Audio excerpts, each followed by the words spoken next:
Good afternoon, everyone. We're so glad you could join us for our third in our series of Poolside Proficiency Summer Webinars. I'm Debbie Aspitia, an instructional strategist with Wayside Publishing, and I'll be the moderator today. And with me are Jennifer Cornell, who is our product owner for digital innovation and instructional technology here at Wayside. And we have a special guest with us, Julie Ray, who is the coordinator of instructional technology for a large school system in the state of Maryland.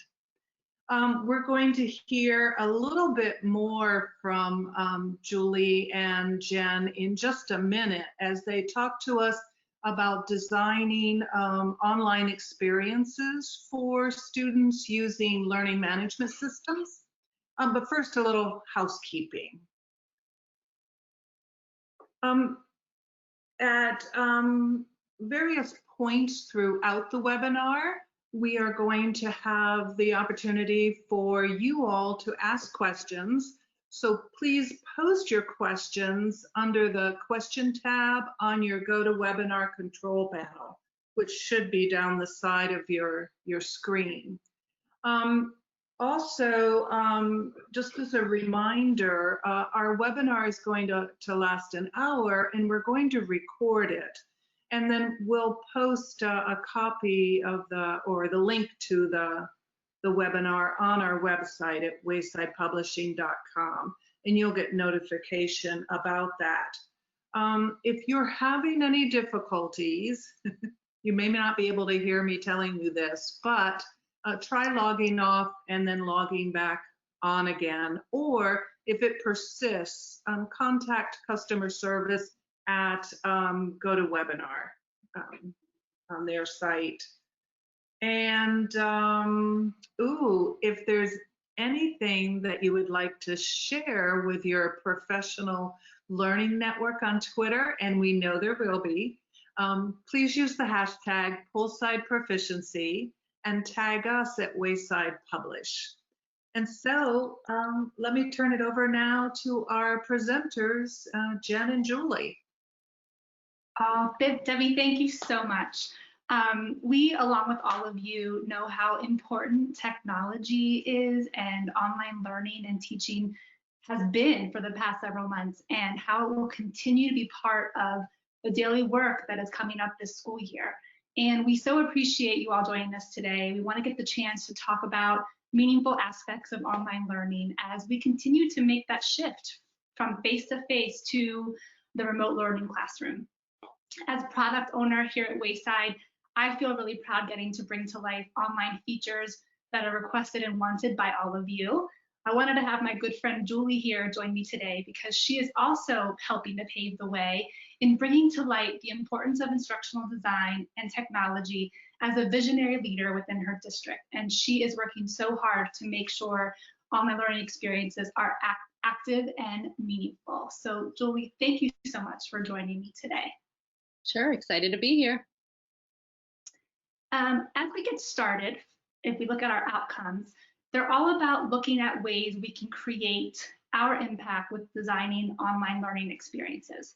Today, we challenge you to look at ways you'll want to leverage technology to open new doors of opportunity and how you'll want to design your online learning experiences within your learning management system. So let's get into our agenda.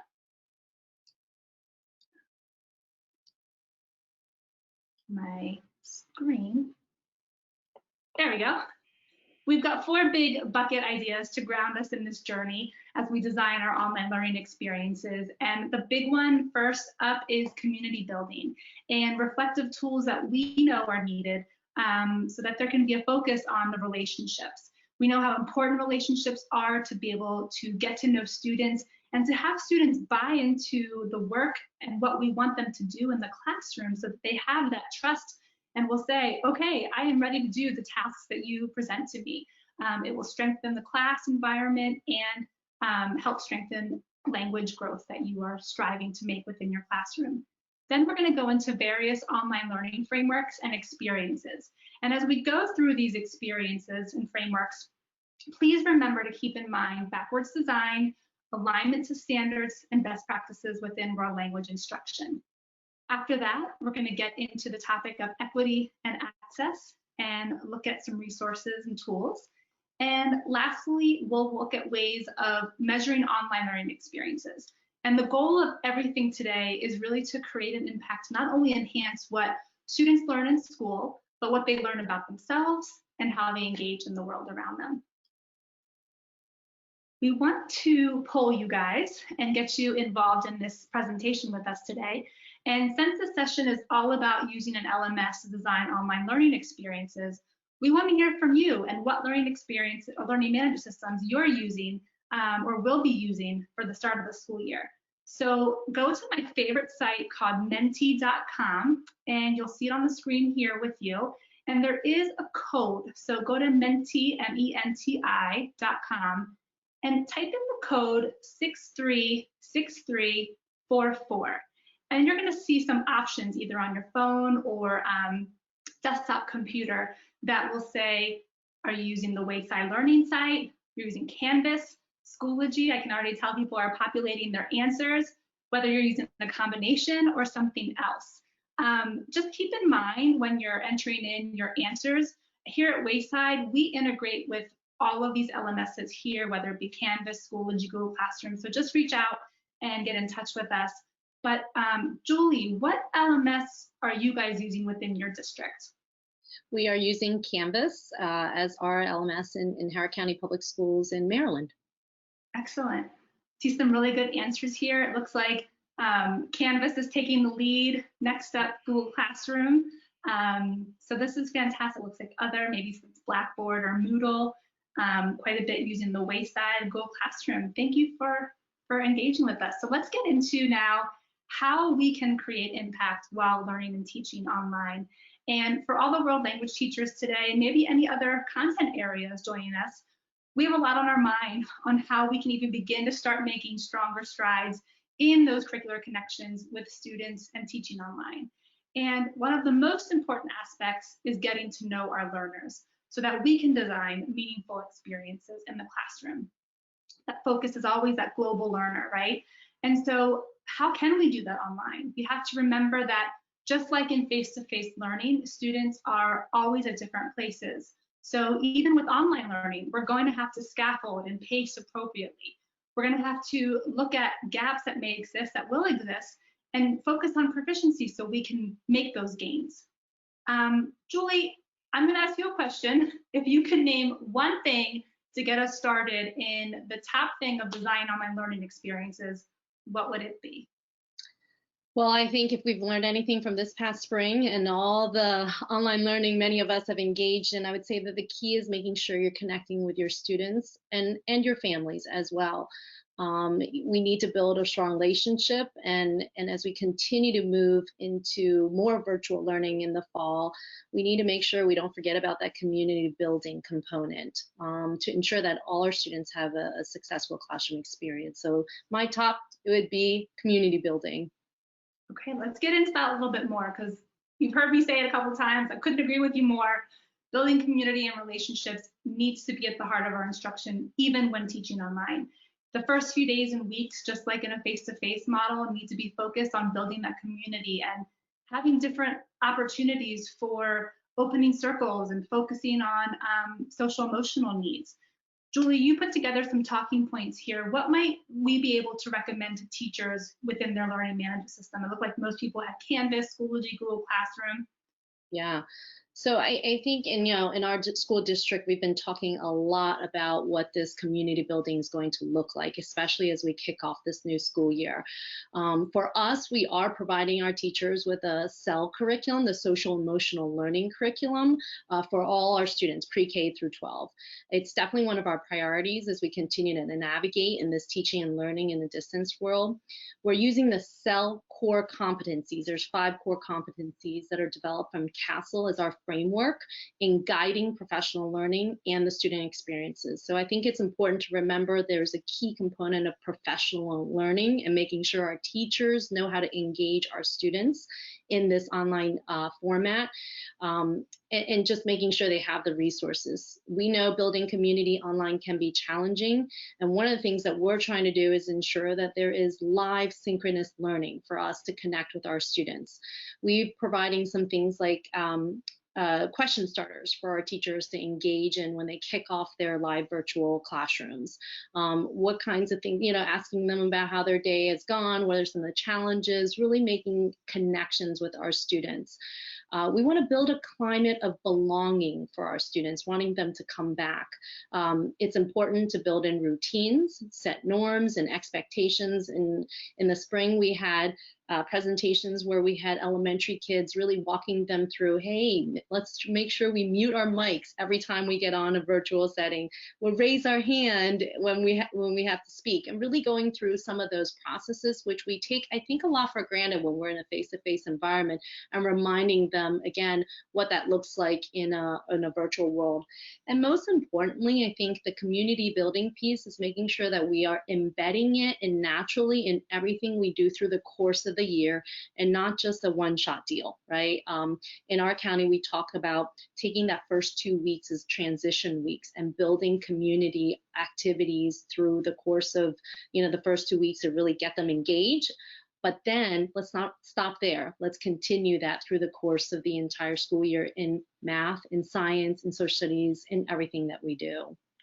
Absolutely. And I love how you said professional development, right? And taking for granted the things that we already do in a face-to-face classroom, and then feeling like we're unable to look at where we can put that in an online environment. And if we're embedding them into our lessons, each of these LMSs have an area like a classroom forum or discussion threads or your modules and pages where you can pose a question, just like you said, hey, how are you doing today? Or what is something that you are looking forward to, right? And not just do it in the beginning, but reset monthly, reset weekly, right?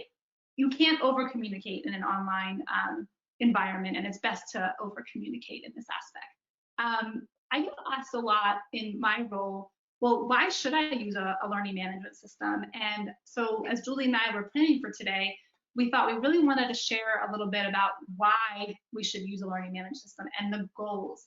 And they really do help with the community building and those relationships. I think it would be extremely hard to be able to communicate with your students and build that community if you don't have a central hub, a location where teachers and students have access to all the materials that they need in terms of content, but then be able to use that technology to foster those classroom interactions. And so they really help all of our stakeholders. We know that research has stated using an LMS can increase student engagement, allows for differentiation, and will bridge those gaps between content, pedagogy, technology, and training. So we're big fans of LMSs. We're so excited to see so many of you guys using them, and looking forward to sharing more. But let's go into some models and frameworks that we can use to apply online learning experiences within our LMS. And something that's been of great use to me here at Wayside and our community is looking at the tools and features on the learning site as ways of how we can promote educational experiences. And this model here, the community of inquiry model, has been of great support to us. And we use it to drive the learning that will set students on the path to proficiency, that they'll have access to educational experiences that really hone in on setting the scene, building up skills. And this model, which you'll see in the middle, talks about how can we create educational experiences, but we have to take into account all the other elements of a social presence and the cognitive presence and the teaching presence, and how these things overlap all the time. And all the things we're thinking about is how online learners will interact and engage with the course content that we propose, or that what our district or vendors are sharing with us. Looking at those social emotional aspects of online learning, and how we as teachers are the designers and the developers of our online learning experiences, and we facilitate that instruction. We can also use this model to look at experiences that will engage and support our learners.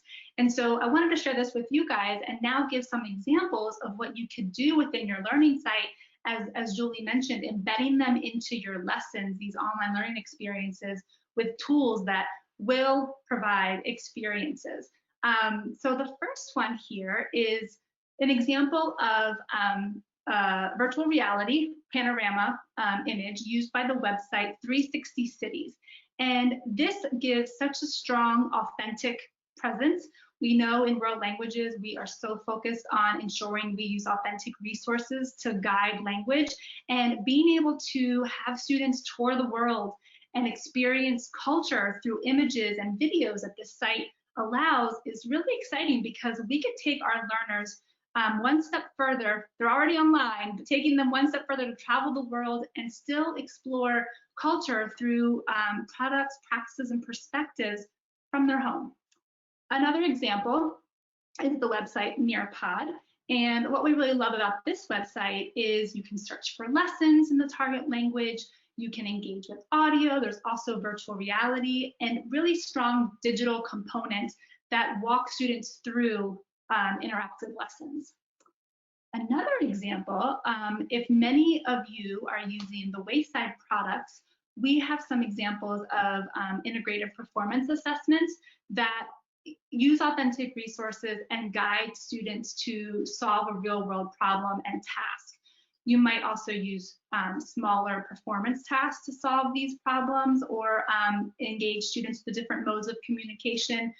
And what's nice about the products I'm showing you here too, and the tasks you're designing, is thinking about focusing on different modes of communication, and you can focus on interculturality. Here's an example of our online textbook through Schoology and how you can engage with the digital tools, but just something that really prompts students to want to apply the language skills to solve a problem, to use different modes of communication and grow their skills. Another example is through changing up our teaching strategies, and we're always looking for new tools for our toolbox, and something that we offer our users is an instructional strategies toolkit. So being prepared to say, okay, I'm teaching online, I want to do a exit ticket, how can I do that? I used to give paper and pencil, now maybe I'm using a Google form, or I'm posting up something on Padlet on my online LMS course, or I'm putting something on a discussion forum and asking students to respond, or using Menti like the example we share here. And then one of my favorites, maybe you guys are using some of these, are the escape room challenges. And a website that I really enjoy is Genial Lily, Genially. We've linked everything to today's documents and tools in our presentation here. But there's so many different interactive templates that you can use and then embed them within your LMS or link them on your LMS. So here in this escape room, you can create an escape room challenge for your students to use the language in authentic tasks to solve a problem. I'm going to go ahead and stop here and just check in with Debbie before we go into our next phase, our next framework, if there are any questions and answers for questions at this time.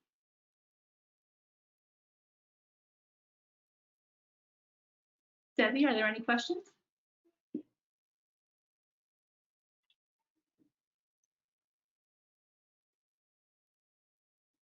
Okay, I'm going to keep going. We have some more places throughout the presentation for some questions. And teacher wait time again. What's that? I said teacher wait time is always the hardest part online. I know, right? It's like, can anyone hear me? I thought maybe we had lost connection. We have some storms coming through today. Yeah. So next up, Julie's going to share with us.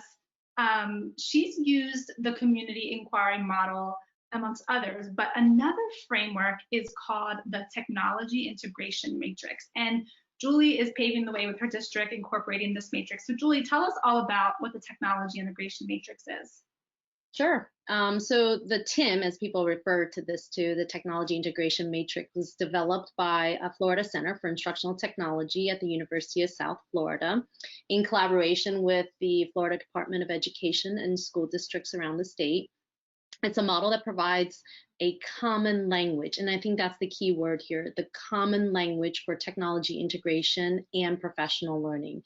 In this matrix, it describes 5 attributes of meaningful learning environments across the 5 levels of technology integration. And we all know this part, effective integration of technology is achieved when students are able to select technology tools to help them attain information in a timely manner, analyze and synthesize that information, and present it professionally. The technology should just become an integral part of the classroom functions as it's accessible with all the tools that they have available. It's important to know that this matrix focuses on pedagogy, and it's not specific to hardware and software. Oftentimes we have teachers who are like, I just want to learn all the tools, but really I think what this framework is about is really looking at how you can grow as a professional in where you use the technology and when it's appropriate. So let's talk a little bit about these 5 levels very quickly here. So the 5 levels, if we go back, Jen, real quick on the, I just want to show the big matrix piece of it. Yep, yep. So the 5 levels represent a continuum of technology use. And when we move from the move towards the right, we see some general differences in how technology is used. The key important difference is that as you're moving toward the right, the greater ownership is where students are taking ownership of that learning. On the left side is more entry level focus, and it's more teacher driven. And as we move towards the right, again, more student driven and student directed in that learning, which is what we want to get to ultimately. Important to remember that in this matrix, there's opportunities to kind of bounce back and forth in different levels. It's not that everybody needs to live in this transformation world. We can't always live in the transformation world. Sometimes we do need practice, drill, and skill that's more entry level. So it's important as a teacher to understand, am I giving my students a variety of opportunities to engage in technology where appropriate, and giving students a choice to make those to think about what would be the best tool to use when I'm presenting my information. Is it a table format? Is it a presentation slide? Is it a video? So giving students opportunity, the right tools on hand, and shifting that instruction away from what tool is available, but really let's talk about the content. And so I think this framework gives us that opportunity to look at technology integration and experiences for learners to make sure that they're connecting directly to the content. So there's a ton of resources on their website, and I think you've shared that on the handout with them as well. Some great short video clips for teachers to click on each one of these boxes to really understand what active entry level could look like. But we're going to go through now and talk a little bit about some of those actual examples and see it in practice in a learning management system. Excellent. Keep going. All right, so first thing we're going to talk about is the active learning. That's one of the first characteristics, and that's where we're going to focus in our county for this coming year, is really looking at what active learning is versus passive learning. And when we think about some of those examples, I'm sure you could probably list them right off the top of your head. A simple active entry is probably something where I might get into my Canvas page and I'm watching a video, and that's all it. That's all. I'm not doing much more than watching a video and processing information. And I might move into an adaptation or adoption stage if teachers are beginning in our district using Canvas. We have a tool called Canvas Studio where teachers could embed that video, but they can pause at certain points to ask students to reflect or engage in a dialogue or be able to communicate back and forth on an online discussion about a certain part in that video. So it's taking it to the next step of just watching passively to engaging actively. There's lots of other tech tools that are available that allows for that engagement. In our county, we use tools like Jamboard, where you can have brainstorming options.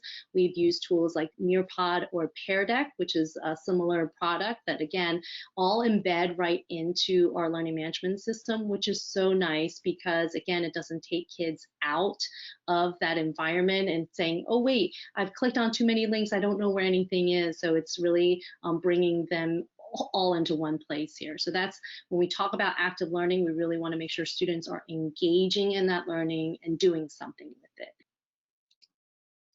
That's so good. Okay, we're going to move into the next phase, which is all about collaborative learning environments. And in this portion of the characteristics, it's all about having students use collaborative tools, items maybe like Google Docs to peer edit, or being able to collaborate perhaps in a discussion forum, or maybe through your conferencing tools where you might have breakout rooms and groups that you can make. And thinking about this aspect here and where teachers might be, whether at the entry or moving towards transformational or moving across at different areas, might look at making discussion threads about a book that they've just read, or interacting with an authentic native speaker, a video blogger, and you want to learn more and you want to continue that chain of conversation. But it's really thinking about how we can engage tools and keep students engaged in the tools that they're using to complete a task collaboratively. I think about the interpersonal mode so wonderfully for us as world language teachers. And here's an example of a classroom forum. I've linked in Canvas using a Wayside forum. I've linked my students to a breakout escape room. I want them to work on it together to complete the task, share some feedback, and reflect. We're going to move to the next area, which is all about, I do want to talk about and highlight how in Schoology, there are some added tools here, just like in Canvas. Julie mentioned some external tools. You can add these elements into your learning site to be able to assist and add collaborative learning. So like adding your Google Drive or the Edpuzzle or Nearpod, and just there's a bunch of different apps. So really explore them and see what you want to experiment with. Julie, why don't you walk us through the next characteristic of constructive learning? Yeah. So when we talk about constructive learning, this is where students, again, remember we're thinking about students, and they're using the technology tools to connect new information and apply their learning. So it's not the rote stuff. It's really, okay, I just learned a new topic. Now, how do I use these tools to demonstrate my understanding or my knowledge of that? So an example might be that in our district, we use a tool called WeVideo, and where students, it's a cloud-based video system where students can collaboratively work with 5 or 6 different kids, and they can kind of they can write out their script and then produce a shared podcast on how you solve a particular problem or explain the grammar and context. So really taking that tool and being able to apply that learning piece and using the tool appropriately. Yeah, so here's an example of reflecting on grammar and context, and then as Julie's saying, okay, what problems are you trying to solve? I might use a tech tool like WeVideo to create that podcast and explain, or maybe I'll upload a video onto the classroom forum and explain that as well. Next is engaging in authentic learning, and as a world language teacher for all of us, this is probably right up our excitement and thinking, oh my gosh, we do this all the time, right? We get to allow our students to engage in real world tasks with authentic resources all the time.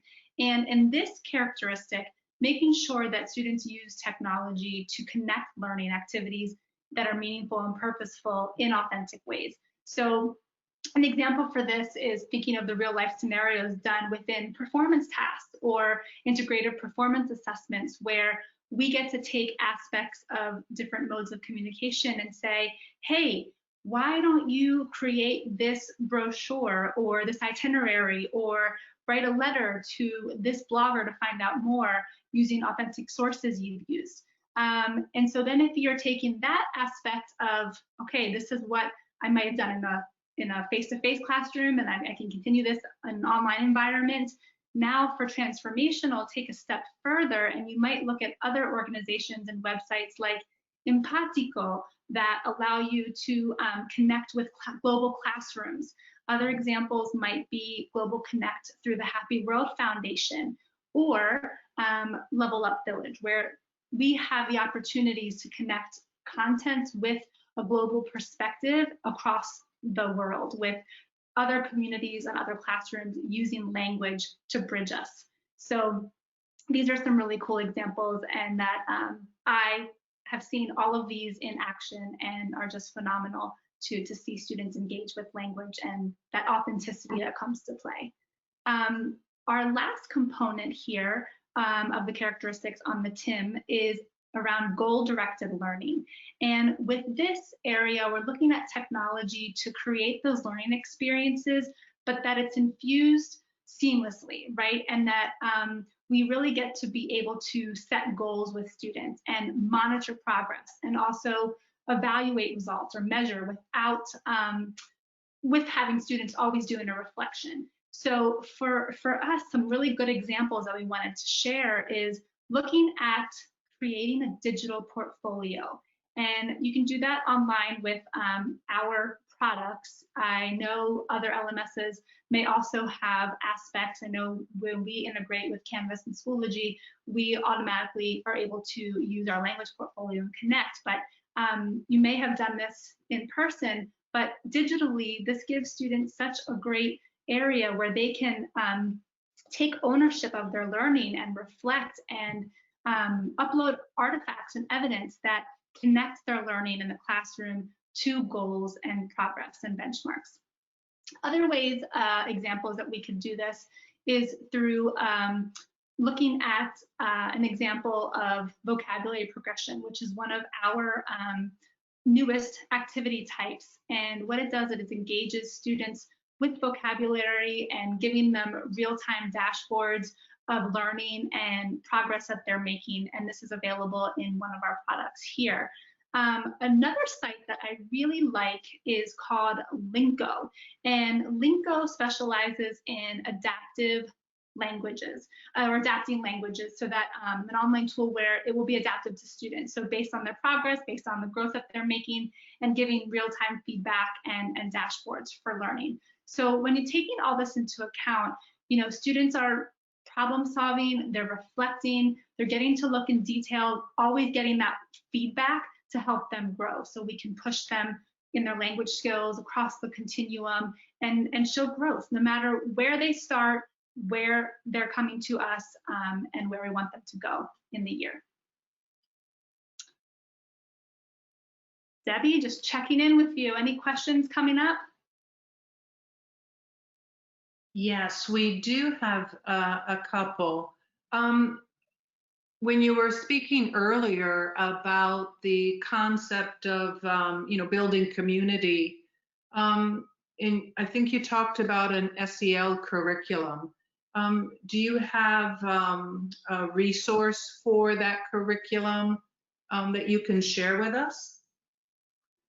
So I'm happy to share the link when we get done here, or make sure you all get access to it. But it's the castle.org website is where we are kind of gathering our resources, and you'll be able to see some of the curriculum there available. But that's where you can find the competency, the framework that I talked about, the core competencies to, to reflect and really look at the curriculum. So castle.org has some great resources for you to check out.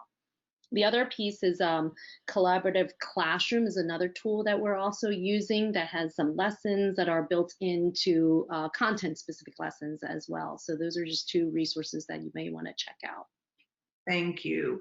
Also, I want to mention we've gotten a lot of requests for the links that you all have been mentioning, and I want to let everyone know on your control panel, if you scroll down, look for the handouts tab and click on it. We have provided a handout with links to many of the resources that Jen and Julie are talking about. So you might want to download that.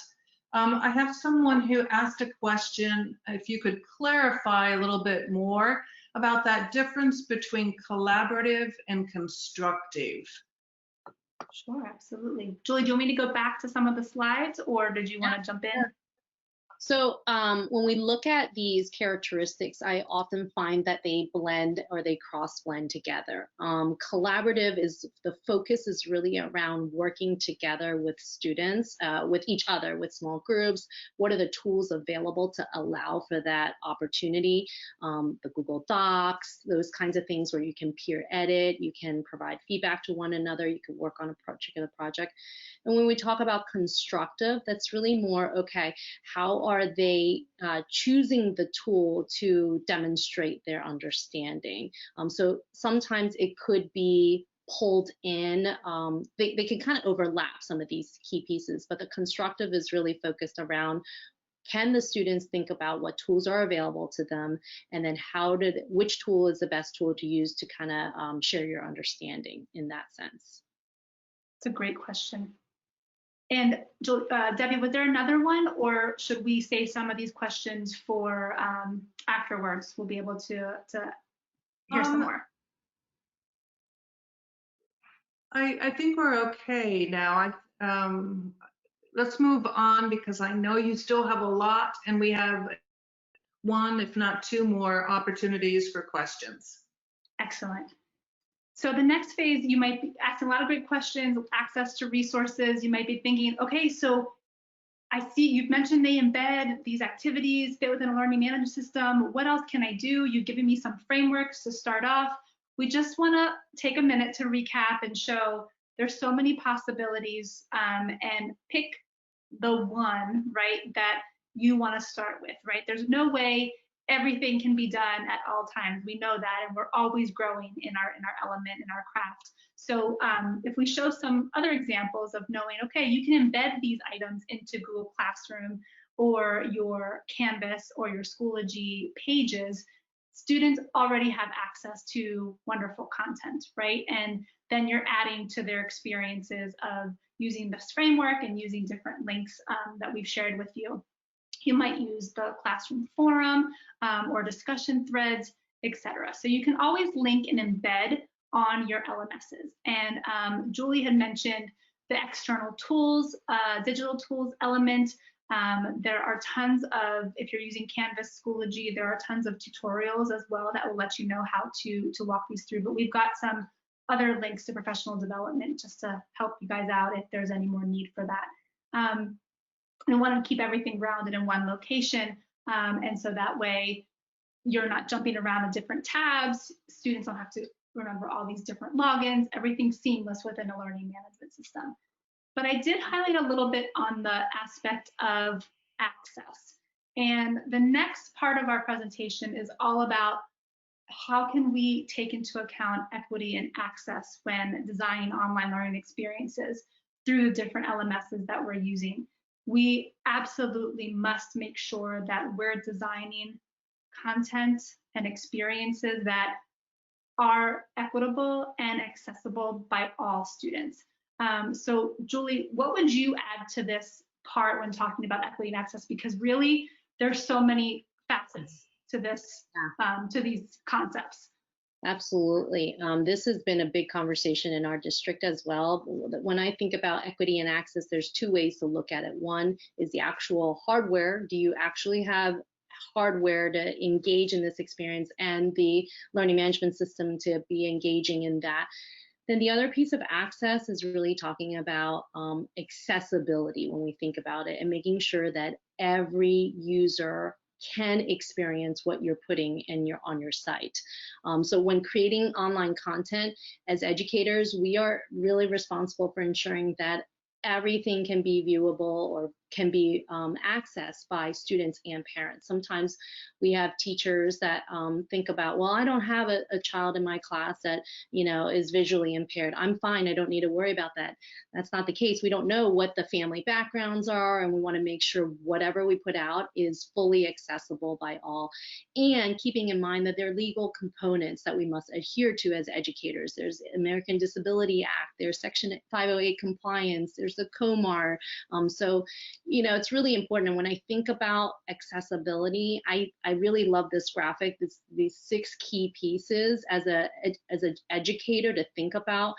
first and foremost, making sure our documents and slides have headers. A lot of times, I think when we started teaching, at least when I started teaching, I'll date myself now, a header to me, like a title of a document is simply, I'm going to make this font bigger and bold, and I'm done. That's a title.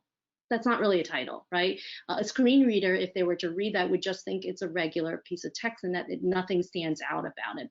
So it's really important that when you are creating online content, that you have appropriate header structures so that screen readers or Braille can jump to the appropriate headings, making sure they understand that. Links need to be embedded and avoiding text like click here, read more, because click here might not everybody's clicking. We're using words like select the link to view X, Y, or Z, or just labeling what that link is. Sometimes we often see people putting links on there that is the long URL, https:// where we get lost. That's not accessible. A screen reader reads that and that person doesn't even know what is being read. So we need to make sure that the links are embedded appropriately with the correct title of what that is, what that actual link is. Color and content is big, and I think most of us probably realize that, a lot of times you've seen hot pink text over white background. That's hard to read. It looks fun and flashy, but we need to make sure that it's accessible. Thinking about folks that may be colorblind and making sure that it's appropriate for the eyes to view. Images need to make sure that you have alt text on there. Again, if a screen reader is going through reading your content and you didn't describe a child with book in hand, is that image something that's pertinent for the student to understand what's happening on that page? So images must have alt text on there.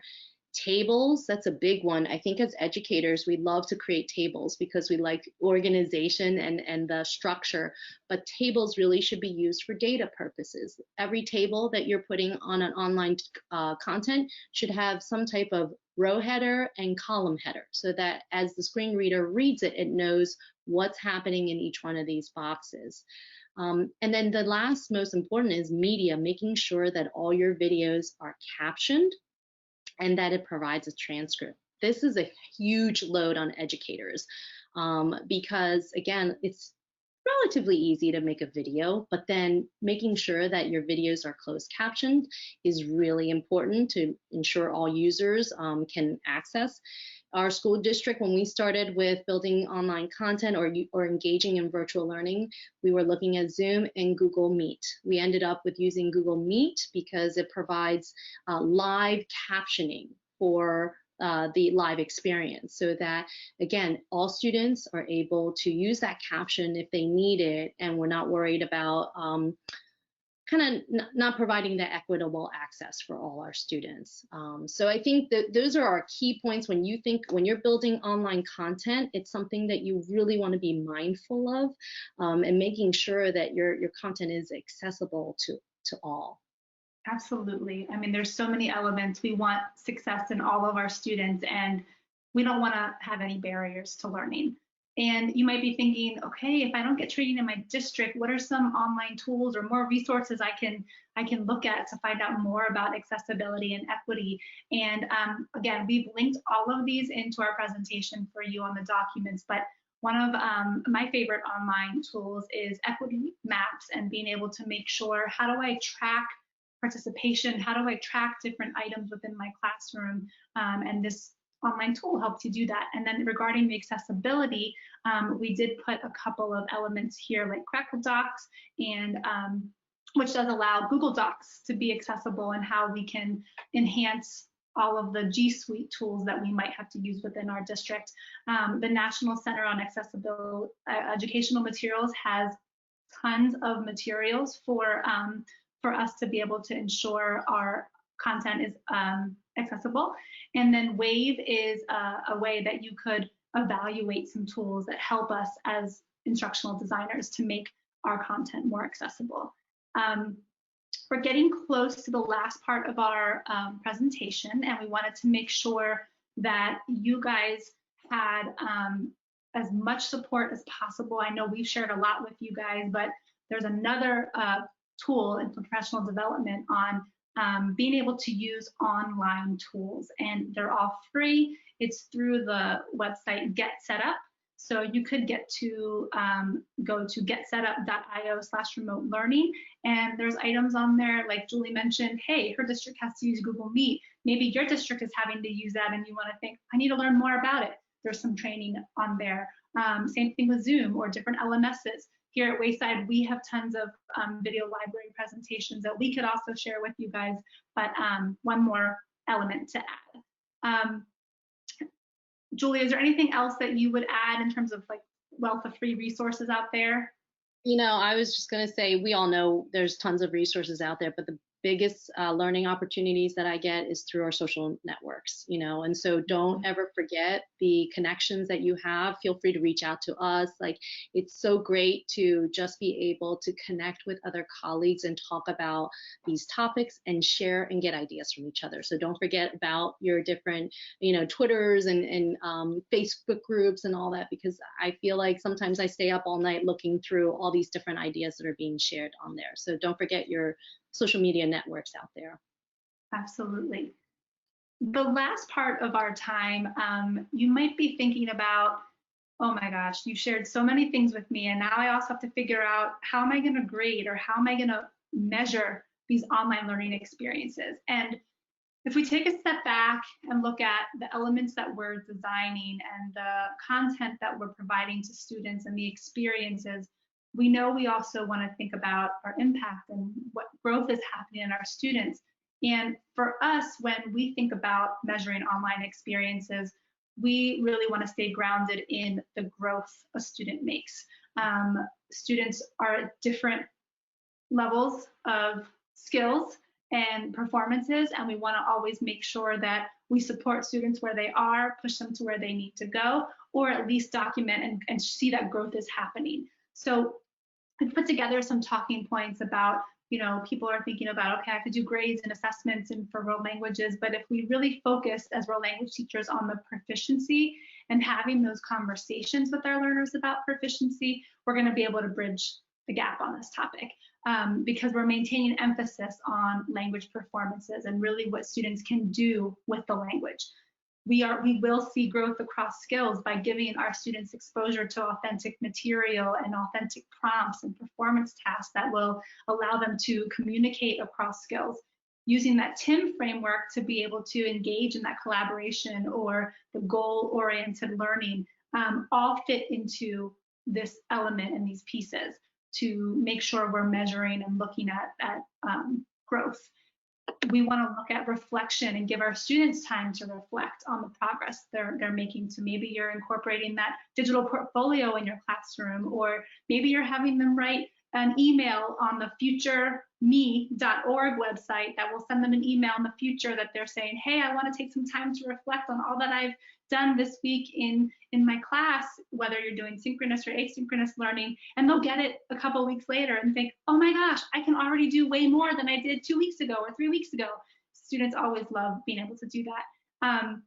And then thinking about any time for the ongoing feedback we have as teachers to be able to give our students, that is key in pushing their growth and making an impact and measuring their online learning. We want to make sure we're focused on having these conversations about proficiency and about the skills and where we want our students to go.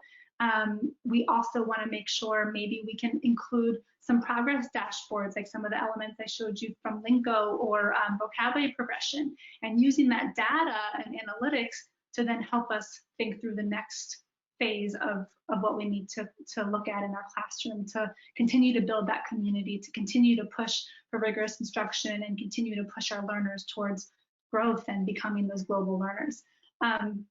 Julie, did you want to add anything to this area in terms of measuring online learning experiences?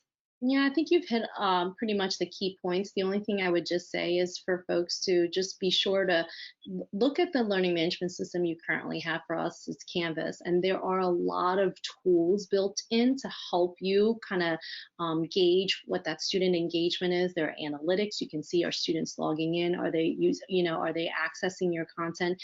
And then making sure again that you're using tools provided by your learning management system to provide that ongoing feedback in a variety of modes, right? It doesn't only have to just be a comment here. It may be audio feedback, it may be video feedback. So look and see what tools are available built in with your LMS, because most LMS have that feature. And we just want to make sure that you're connecting with the students and providing them with that feedback so they can have continuous growth. Excellent, thank you. We shared a lot with you today, and we don't expect, like we said, everything, you go to conferences and webinars and we go in Monday and we think, okay, I'm going to implement all of these new facets. For us, it's really about starting your journey with design online learning experiences and learning what you did from the spring and enhancing and growing for the fall, or for some of you that might be starting your school year in just a few short weeks. So we're going to go back to one of our favorite websites called Menti, and we want to just ask you, what are some of the things, 3 words that summarize your learning for today, and something that maybe you're going to try, something that you're looking to try out for today. And so integration, we did throw a lot, and so we'll take some time to reread the documents. Growth, choice, engaging. For us, we didn't become experts overnight, right? It's a lot of time going through and trial and error a lot of times, and grounding us in best practices. But we're really excited that you could be with us today and come on this journey with us.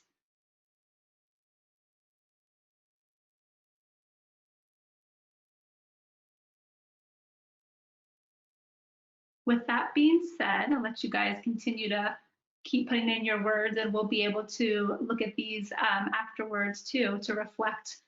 Mm-hmm. Thank you for everyone chiming in and putting in some words to summarize your learning for today. Debbie, with some of the remaining time we have left, were there any other questions that came in?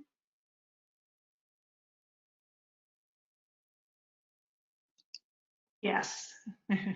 I realize you have to unmute before people can hear you. I had several questions wanting to know a little bit more about, addressing formative assessment on a learning management system, and what recommendations you might have in that area, how to make them engaging,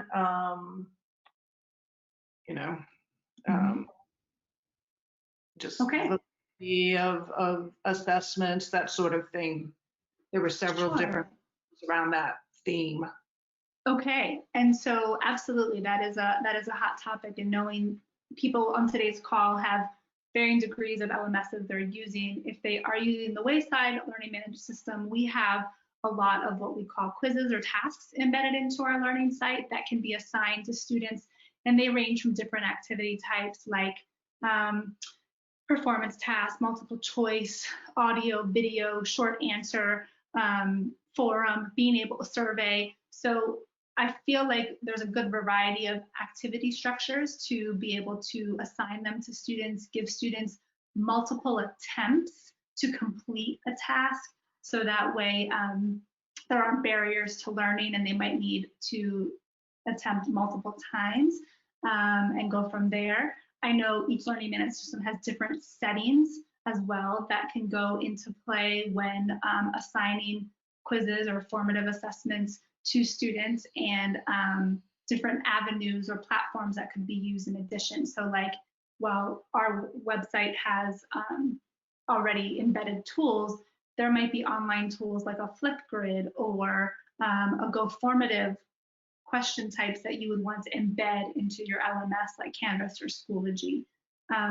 Julie, did you want to add anything to that question? Yeah, I was going to say one of the things our teachers really love and have enjoyed using is Pear Deck, and that has a nice way to check for formative assessments as well through the course of the interactive presentation. And then obviously when we use our Canvas world, we have some interactive quizzes that features in there that is available for teachers to create. And so there's definitely features built in. There's lots of tools out there available, and just thinking about how to be able to gather that feedback and then make adjustments to your instruction from there. So there's, within Canvas, I know we have tons of quizzes and those types of features, but the embedded digital tools are also helpful, like you mentioned, Flipgrid, Nearpod, Pear Deck, etc. And even Menti, the example we've been using in today's presentation, there's different activity types that you could build for questions, like a polling, or we saw word cloud and we saw making a graph, but there are other templates for sure.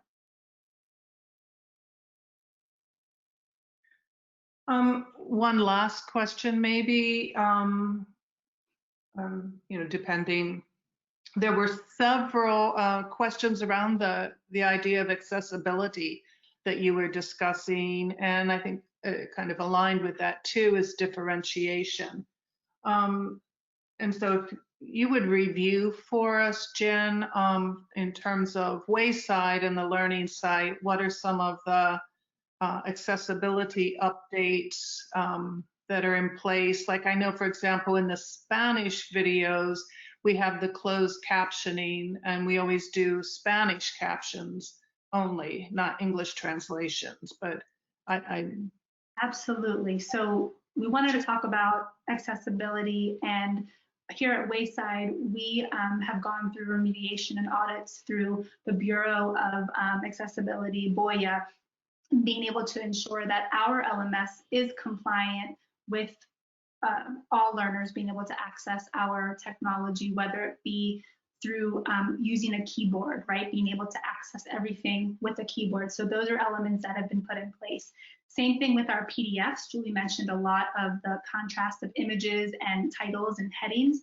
Our entire organization has been able to take in the importance of ADA compliancy and make the changes and shifts that are needed.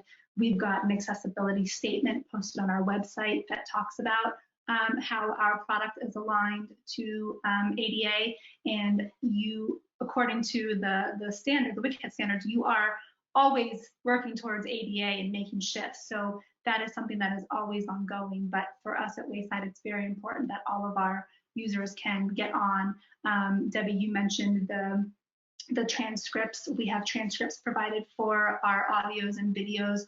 We also have, when you have the videos pop up, like you said, the closed captions are available and transcripts. So we are happy to share more if it's needed, but it's definitely, we wanted to make sure no one would have a barrier using our items.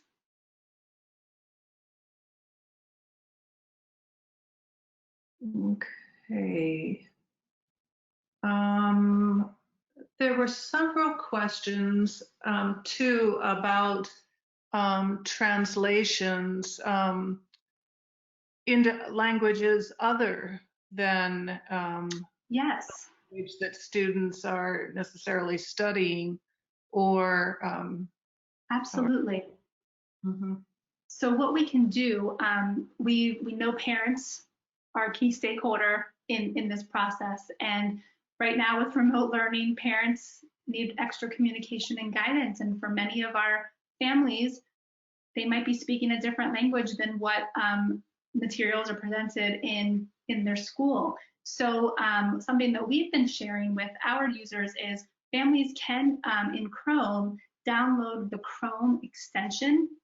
And what that does is it allows a parent, if they're logged into any LMS here at Wayside, they can then copy and paste into the Chrome extension, Google Translate, and it can translate into any language. There are over 100 different languages. So I've played around seeing what it looks like in French or Swahili, and it definitely allows I don't speak Swahili or speak French, but it definitely does does the trick of being able to give the overview of what a student is required to do so that a parent can feel connected to what their child is learning and how to help them. So that is something that can be added on for parents.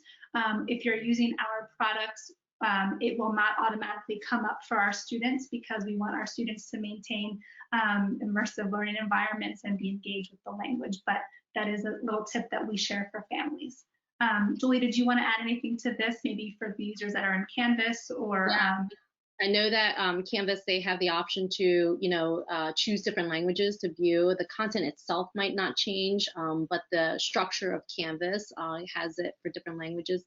I also know we use Google Meet for our virtual synchronous sessions, and Google Meet has the ability to change the language when it's captioning to a different language. So that really helps with some of our folks that are speakers of different language and being able to see the captioned in a different language as well as the chat area in a different language too. So there's definitely features built within some of these systems that allow for that. And I was watching recently Nearpod. I keep going back to Nearpod and Pear Deck because that's one thing we've been looking at a lot lately, and they have a immersive reader component where it reads to you, but then you can choose the language that it's reading to you as well. So, again, I think people are very in tune to making sure that we are providing content that is accessible to all. Absolutely. Well, if there's any question that we weren't able to answer with you today, like Debbie mentioned, we will be sure to be following up. But thank you, Debbie, for all the questions. Did you want to close us out? I do. So thank both of you so much for sharing so much information. People commented that there was just so much and it seemed to go so fast. And that's the beauty of recording on this, because when the recording's available, you may get a link in a follow-up email, but it's definitely going to be posted on our website at waysidepublishing.com.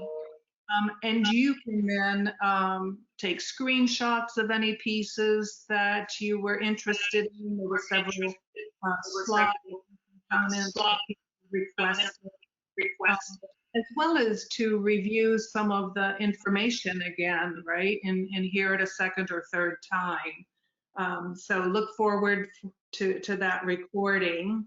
Also, we've posted in the question pane or in the chat window feature there a link to a blog post that Jen wrote on this topic.